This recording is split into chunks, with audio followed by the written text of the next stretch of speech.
Okay, question number 3 is a difficult question, a really difficult question if you don't know very much about fractions and powers. If you ever have numbers here and x's in the power, the priority is to make the bottom number, this big number, we call this the base, the same for each part of the question. So we need to think, the first part of this question is thinking about how can we write 81 as 3 to the power of something. Now, when you raise something to a power, that's how many times we times this thing by itself. So, for example, you'll know that 3 squared is 3 times 3, so is 9. 3 squared is 9. 3 cubed is therefore 3 times 3 times 3, which is 27. And 3 to the 4 is going to be 3 times 3 times 3 again. So another times 3 is going to be 27 times 3, which is in fact 81. So we can change 81 to 3 to the power of 4. So I've swapped 81 for 3 to the power of 4. That power of x is still there, and I'll show you how we deal with that in a minute. You know what the dot means. The dot means times. We've seen that in the matrices questions. And then we're dividing by 3 to the power of 2x. Now, it says it equals 1. Fractions only ever equal 1 if the top is equal to the bottom. So 3 divided by 3 is 1, 7 divided by 7 is 1, 8 divided by 8 is 1, 1,000 divided by 1,000 is 1. The top and the bottom have to be the same if the answer to the fraction is 1. So we can use that to say we know that the top and the bottom have to be equal to each other.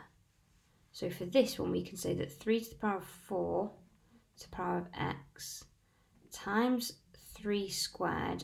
Notice I'm not changing that to 9 because I want all the powers to be the same. It needs to equal, all the bases to be the same. I want 3's everywhere. 3 to the power of 2x. Now, if that's true, we can solve this equation and find out what x is because the bases are the same. And in order to do that, I'm going to use the index rules that we are taught in, well, you use them at GCSE, you might have forgotten them, but there's 3 of them. One says that if you have, say, bases are the same, so if I write a and a power, and I times it by something else that's the same base, then we add the powers together. So, for example, 5 cubed times 5 to the power of 7 is equal to 5 to the power of 10. Okay? The second rule is if it's a divide instead, we do a takeaway.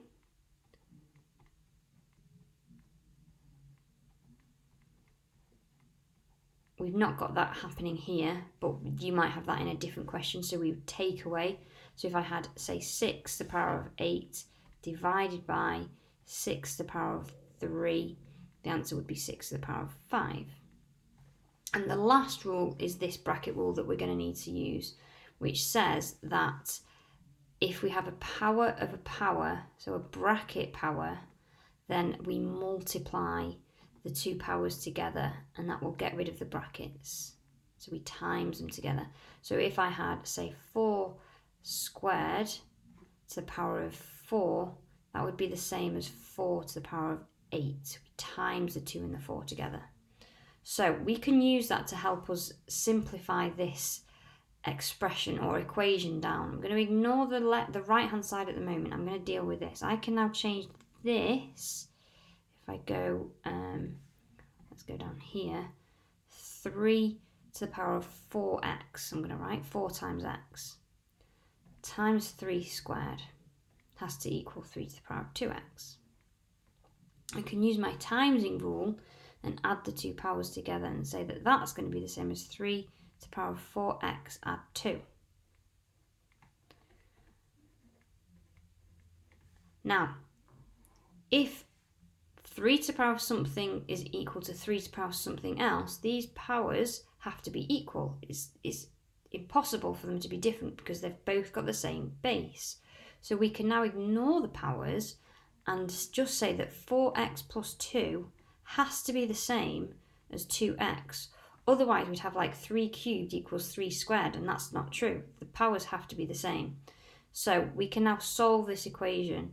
I can solve it by moving the x's to one side. So I'm going to take away 2x and get 2x plus 2 equals 0. I'm going to take away this 2 and get 2x equals negative 2. And I'm going to divide by 2 to get x on its own. So x has to equal negative 1. So is that one of my answers, or is the answer none of the above? We don't have minus 1. Minus 1 isn't an option, so the answer must be E, none of the above.